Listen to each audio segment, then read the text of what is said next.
Hello everyone and welcome to another episode of Frick Programming. Today we're going to go over Booleans and why we use them and what they do. So let's get on to the topics. So what are Boolean types? Why do we use Boolean types? How to use Boolean types? And then we're going to go over some code.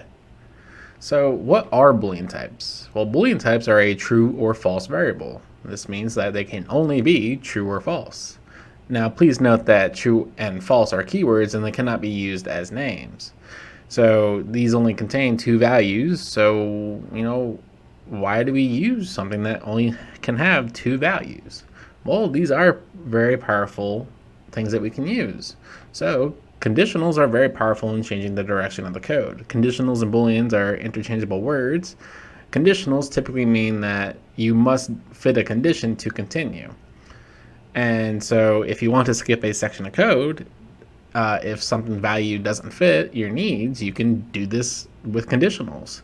So if we look at the photo on our right, I'm checking to see if an integer, which is currently a string, this is very confusing code, an integer, which is currently a string, if the first position of it is a plus sign, that means I want to execute the code block that is inside this if statement.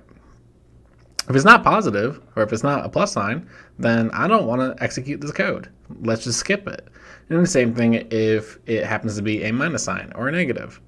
I would want to include all the code that's inside in the conditional block if it is fitting my needs. If it doesn't fit my needs, I don't care. I don't want this. So this is a very powerful thing that you can use to, one, error check, two, if it doesn't fit your needs, then why use it? And then three, you can actually change how your code goes. If one if block calls a method that goes in one direction or to the left side, and another block goes to the right side, depending on if your conditional is true or false, it goes one way or the other. It doesn't have to hit every single line of code to actually run perfectly. So this is where we get to how do we use the Boolean types? Well, Boolean types are something that you kind of have to inherently get a true or false statement in. So with that, we have a table of operators that we use. Now, most of these operators are definitely mathematical in their original use, but we do use them when it comes to programming. So if we just take a look to the left side, we have left caret equals, right caret equals, and a exclamation point equals. These are the Java operators, and typically what they mean, they have a direct correlation to math. So if something is less than or equal to, greater than or equal to, or not equal to, are their respective use cases. So for my example, I'm saying radius is equal to 5. So the first thing that we do is we check, does 5 less than 0? Since we know that's definitely not true, unless maybe you're not good with mathematics and you don't really understand how mathematics works. You may think that's true, but in the realm of mathematics, that is definitely false. So therefore, our end result is a false. And if we set that to a Boolean type, we would get the answer of false assigned to it. That would be the same if we were saying it's less than or equal to, or equal to, which is basically just saying, is this equal to the same thing?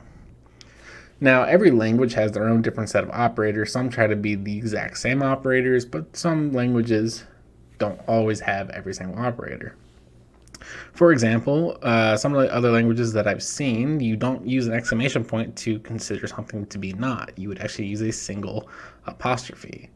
And then some languages also don't have the double equals, and some languages have the triple equal sign. So that is something to be wary of. Just be sure to check your programming languages equivalent to everything that you need to know for their Boolean types and or conditionals. Now, this isn't a complete list of everything that we use to check Boolean types, but we will touch upon those at some other time. So don't worry about that here. Now, with that, we have our code time. So let's jump on over to our code right here. And I'm actually going to open up another section of our code. This is a program that I wrote way back when I was in college. It's not useful anymore. So we're not going to take a look at that one. We're actually going to go and look at an addition quiz.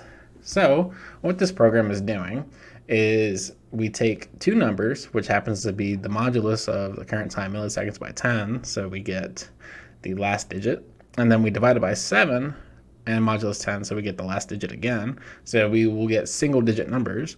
Then we are asking the user, what number 1 and number 2 added together are, and then we hope to get a correct answer from the user or an incorrect answer from the user, depending on if they are good at mathematics or not. And depending on their answer, we print out true or false. So if we were to run this, is asking what is 4 plus 7? Well, I don't know. 4 plus 7, one of them looks like part of a fish, and the other one looks like not a fish, so 6. Well, our end result is 4 plus 7 equals 6 is definitely false. So this is how we determine our Booleans. We take this line right here, which is our conditional or our Boolean type, and we determine that number 1 plus number 2 is equal to the answer. Well, 4 plus 7 is 11. It's not equal to 6. So therefore, this turns out to be false, and we get the print statement of false, even though this whole section over here technically is not a string. It is a Boolean type. So if I do this one more time, and I get the correct answer, 2 plus 8 is 10, we're going to see that 2 plus 8 equals 10 is true, which is a true statement.